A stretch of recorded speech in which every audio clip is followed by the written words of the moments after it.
StarBuds Summer Camp. Day 3. The Language Maze. It was another bright summer morning. Zeno yawned, rubbing his eyes as he walked into the classroom.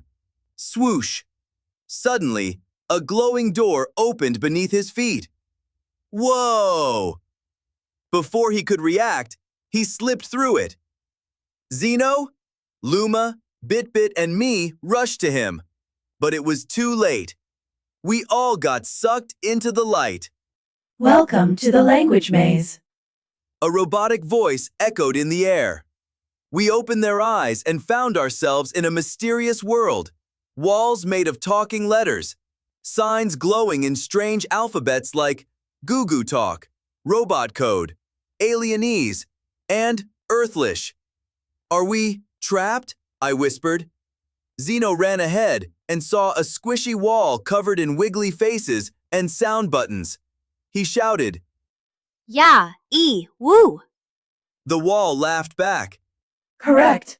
Welcome to Goo-Goo Talk. In this zone, we could only communicate through sounds, faces, and silly gestures.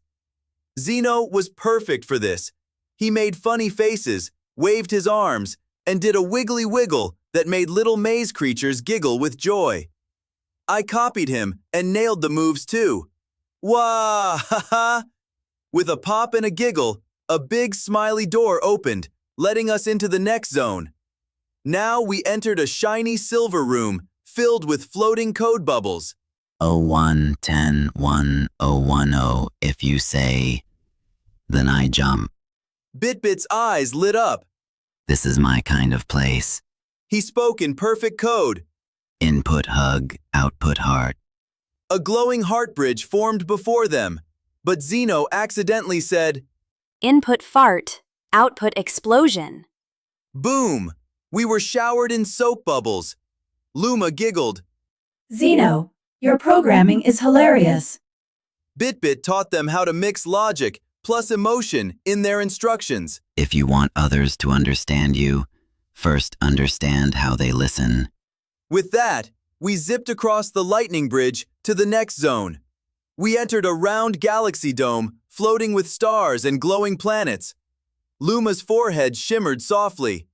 This is my language memory palace, she said. Tiny planets floated near us.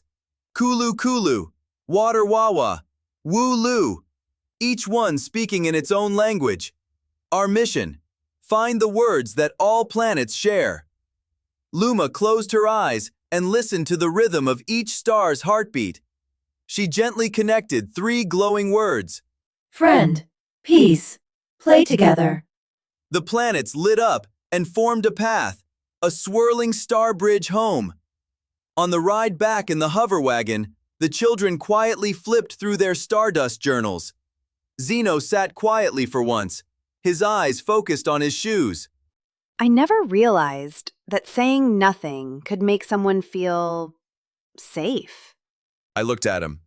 Are you thinking about what you said to Bit-Bit the other day? Luma turned gently toward him, her glowing eyes calm. Zeno nodded.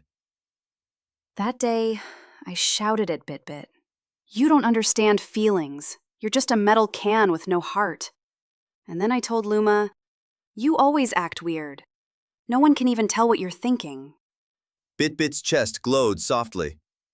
My empathy sensor did overload that day, but I didn't, me, and there. I do understand humans. I just worry I'll say the wrong thing. But today, the grass let me pass because I was quiet. The tree spoke to Luma because she was gentle. I've been too loud, too rough. I smiled and held his hand. Words are like wind. If they blow too hard, they can hurt. Bit-Bit nodded. Input, realization. Output, healing. Input, apology. Output, forgiveness received.